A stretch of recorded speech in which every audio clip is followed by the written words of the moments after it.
नाम हुलसी था। संवत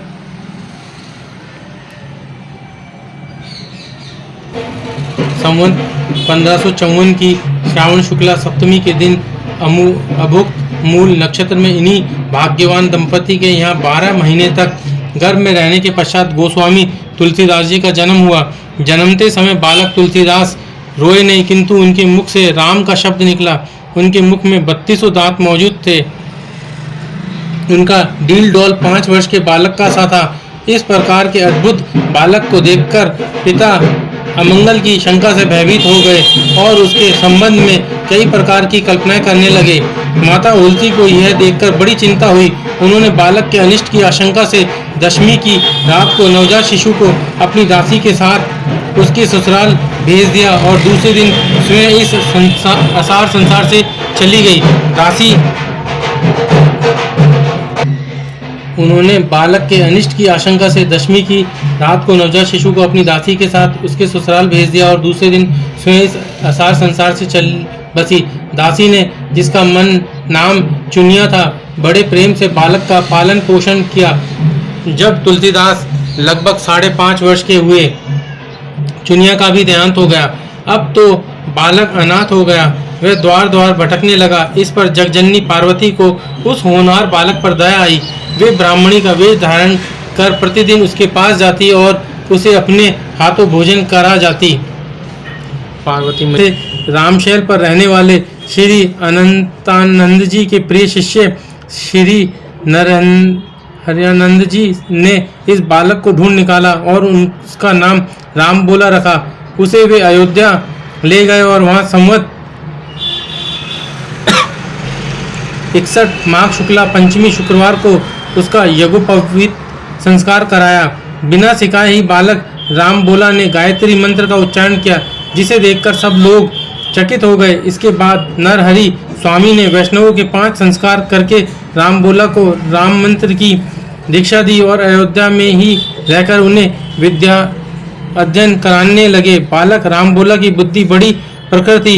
एक बार गुरुमुख से जो सुन लेते थे उन्हें वह कंठस्थ हो जाता था। वहां से कुछ दिन बाद गुरु शिष्य दोनों सूकर क्षेत्र पहुंचे। वहां श्री नरहरि जी ने तुलसीदास को रामचरित सुनाया। कुछ दिन बाद वे काशी चले आए। काशी में शेष सनातन जी के पास रहकर तुलसीदास ने 15 वर्ष तक वेद वेदांग का अध्ययन किया। इधर उनकी लोक वासना कुछ जागृत हो उठी और अपने विद्या गुरु से आज्ञा लेकर वे अपनी जन्मभूमि को लौट आए। वहां आकर उन्होंने देखा कि उनका परिवार सब नष्ट हो चुका है। उन्होंने विधि पूर्वक अपने पिता आदि का श्राद्ध किया और वहीं रहकर लोगों को भगवान राम जी की कथा सुनाने लगे। संवत 1583 ज्येष्ठ शुक्ला 13 गुरुवार को भारद्वाज गोत्र की एक सुंदरी कन्या के साथ उनका विवाह हुआ और वे सुखपूर्वक अपनी नवविवाहिता वधू के साथ रहने लगे। एक बार उनकी स्त्री भाई के साथ अपने मायके चली गई। पीछे पीछे तुलसीदास जी भी वहां जा पहुंचे। उनकी पत्नी ने इस पर उन्हें बहुत धिक्कारा और कहा कि मेरे इस हाड़ मास के शरीर में जितनी तुम्हारी आसक्ति है उससे आधी भी यदि भगवान में होती तो तुम्हारा बेड़ा पार हो गया होता।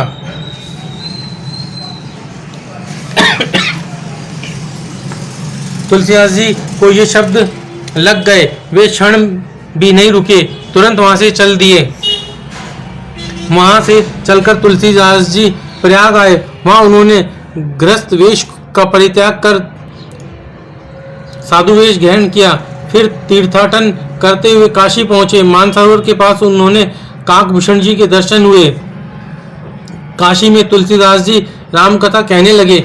वहां उन्हें एक दिन एक प्रेत मिला जिसने उन्हें हनुमान जी का पता बतलाया। हनुमान जी से मिलकर तुलसीदास जी ने उनसे श्री रघुनाथ जी का दर्शन कराने की प्रार्थना की। हनुमान जी ने कहा, तुम्हें चित्रकूट में रघुनाथ जी के दर्शन होंगे। इस पर तुलसीदास जी चित्रकूट की ओर चल पड़े। चित्रकूट पहुंचकर रामघाट पर उन्होंने अपना आसन जमाया। एक दिन वे प्रदक्षिणा करने निकले थे। मार्ग में उन्हें श्री राम के दर्शन हुए। उन्होंने देखा कि 2 बड़े ही सुंदर राजकुमार घोड़ों पर सवार होकर धनुष बाण लिए जा रहे हैं। तुलसीदास जी उन्हें देखकर मुक्त हो गए, परंतु उन्हें पहचान न सके। पीछे से हनुमान जी ने आकर उन्हें सारा भेद बताया तो वे बड़ा पश्चाताप करने लगे। हनुमान जी ने उन्हें सांत्वना दी और कहा प्रातःकाल फिर दर्शन होंगे। संवत 1607 की मौनी अमावस्या बुधवार के दिन उनके सामने भगवान श्री राम पुनः प्रकट हुए। उन्होंने बालक रूप में तुलसीदास जी से कहा, बाबा हमें चंदन दो। हनुमान जी ने सोचा वे इस बार भी धोखा न खा जाएं, इसलिए उन्होंने तोते का रूप धारण करके यह दुआ कहा। तुलसीदास जी वापस नहीं पहचान पाए, कहीं राम लेंगे। चित्रकूट के घाट पर भई संतन की भीड़, तुलसीदास चंदन घिसे तिलक देत रघुवीर।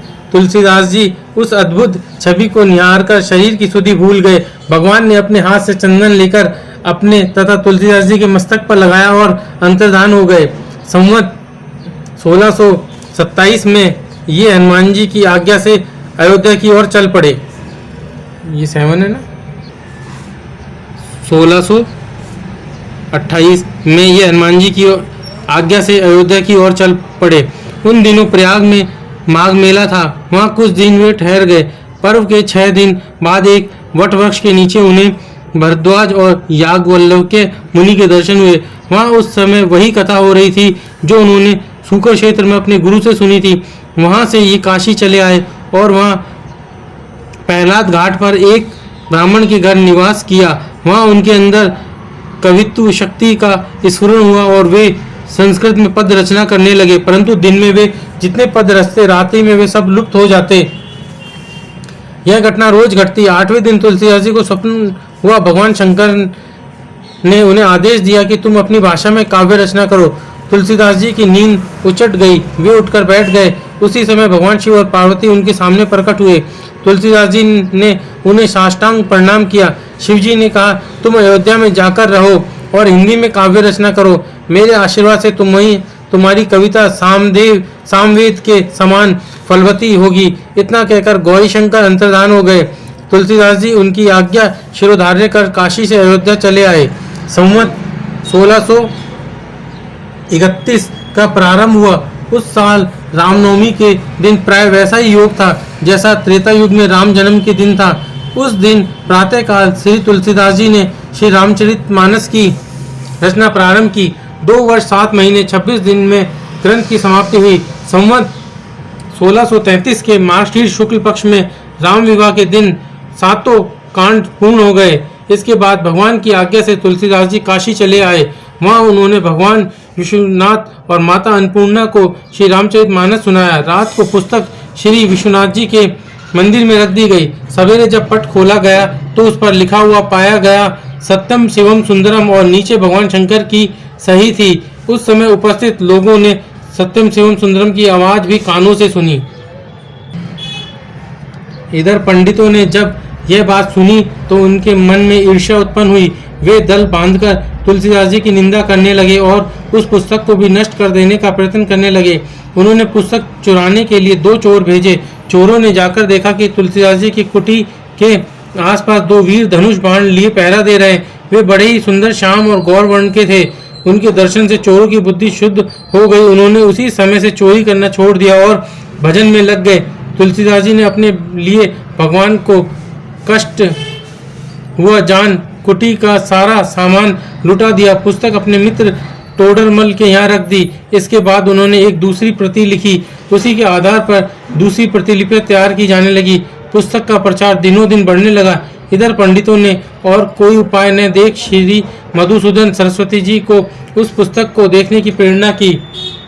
श्री मधुसूदन सरस्वती जी ने उसे देखकर बड़ी प्रसन्नता प्रकट की और उस पर यह सम्मति लिख दी। इस काशी रूपी आनंद वन में तुलसीदास चलता फिरता तुलसी का पौधा है। उसकी कविता रूपिणी मंजरी बड़ी सुंदर है, जिस पर श्री राम रूपी भंवरा सदा मंडराया करता है।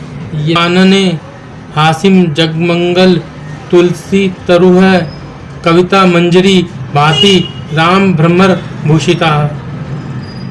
इसका यानी तुलसीदास जी काशी रूपी आनंद वन में तुलसीदास जी चलता फिरता तुलसी का पौधा है, ये मान ले।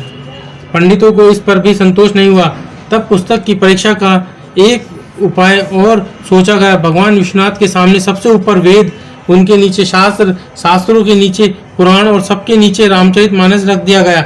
मंदिर बंद कर दिया गया। प्रातःकाल जब मंदिर खोला गया तो लोगों ने देखा कि श्री रामचरितमानस वेदों के ऊपर रखा हुआ है।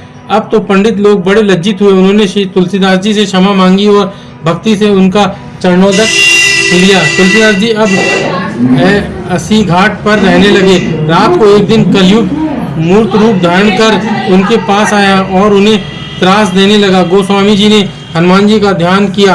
हनुमान जी ने उन्हें विनय के पद रचने को कहा। इस पर गोस्वामी जी ने विनय पत्रिका लिखी और भगवान के चरणों में उसे समर्पित कर दी। श्री राम ने उस पर अपने हस्ताक्षर कर दिए और तुलसीदास जी को निर्भय कर दिया। संवत 1680 श्रावण कृष्ण तृतीया शनिवार को अस्सी घाट पर गोस्वामी जी ने राम राम कहते हुए अपना शरीर परित्याग किया। जय नमः। श्री जानकी वल्लभो विजयन्ते श्री रामचरितमानस प्रथम सोपान बालकांड। 7 कांड है ये जो है ना 9 कांड है। 9 बालकांड, अयोध्या कांड, दूसरा, तीसरा किष्किंधा कांड, सुंदर कांड, लंका कांड, उत्तर कांड।